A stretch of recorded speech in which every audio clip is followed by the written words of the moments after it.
Build up cinema ಎಷ್ಟೇ ಆದರೂ mass cinema ಅಲ್ವಾ. ಸ್ನೇಹಿತರೆ ನಮಸ್ಕಾರ.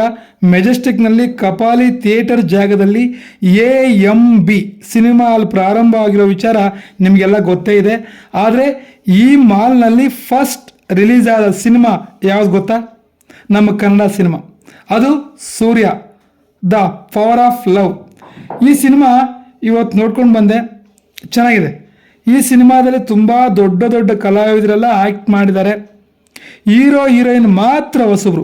ಸಿನಿಮಾ ನೋಡಿದಾಗ ಇವರು ಹೊಸಬ್ರು ಅಂತ ಎಲ್ಲೂ ಅನ್ನಿಸ್ಲಿಲ್ಲ, ಅಷ್ಟು ಚೆನ್ನಾಗಿ ಆ್ಯಕ್ಟ್ ಮಾಡಿದ್ದಾರೆ. ಪಾತ್ರಗಳ ಪರಿಚಯ ಅಂತೂ ನಿರ್ದೇಶಕರು ತುಂಬ ಚೆನ್ನಾಗಿ ಮಾಡಿದ್ದಾರೆ. ನಿರ್ದೇಶನ, camera work, music, songs, fights super. Producer thanks ಹೇಳಲೇಬೇಕು, ಯಾಕೆಂದರೆ ಹೀರೋ ಹೀರೋಯಿನ್ ಇಬ್ಬರು ಹೊಸಬ್ರು, ಆದರೂ ದೊಡ್ಡ ಬಜೆಟ್ನಲ್ಲಿ ಸಿನಿಮಾ ಮಾಡಿದ್ದಾರೆ.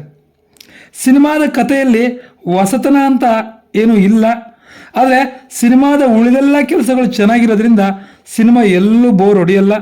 ಒಂದು ಸಲ ನೋಡಬಹುದು. ನೋಡೋದಕ್ಕೆ ಈ ಸಿನಿಮಾ ಥಿಯೇಟರ್ಗಳಲ್ಲಿ ಸಿಗೋದಿನ್ನೋ ಡೌಟೇ, ಏಕೆಂದರೆ ಸಿನಿಮಾ ರಿಲೀಸ್ ಆಗಿ ತುಂಬ ದಿನ ಆಯ್ತಲ್ಲ, ಅದಕ್ಕೆ OTT ಅಥವಾ ಯೂಟ್ಯೂಬ್ನಲ್ಲಿ ಬಂದಾಗ ನೋಡ್ಬೇಕು ಅಷ್ಟೇ. ನಾನು ಎಲ್ಲರಂತೆ ಸಿನಿಮಾ ಕತೆ ಹೇಳಲ್ಲ, ಕತೆ ಗೊತ್ತಾದರೆ ಸಿನಿಮಾ ನೋಡೋ ಕಿಕ್ ಇರಲ್ಲ ಅನ್ನೋ ಉದ್ದೇಶಕ್ಕೆ. ಹೀರೋ ಹೀರೋಯಿನ್ಗೆ ಕಂಗ್ರ್ಯಾಚುಲೇಷನ್, ಮುಂದೆ ಅವ್ರಿಗೆ ಒಳ್ಳೊಳ್ಳೆ ಅವಕಾಶ ಸಿಕ್ಕಿ ಸಕ್ಸಸ್ ಆಗಲಿ. ಸಮಯ ಇದ್ದು ಅವಕಾಶ ಸಿಕ್ಕರೆ ಈ ಸಿನಿಮಾನ ಒಂದ್ಸಲ ನೋಡಿ. ಸಿನಿಮಾ ತಂಡಕ್ಕೆ ಒಳ್ಳೆಯದಾಗಲಿ. ಧನ್ಯವಾದಗಳು.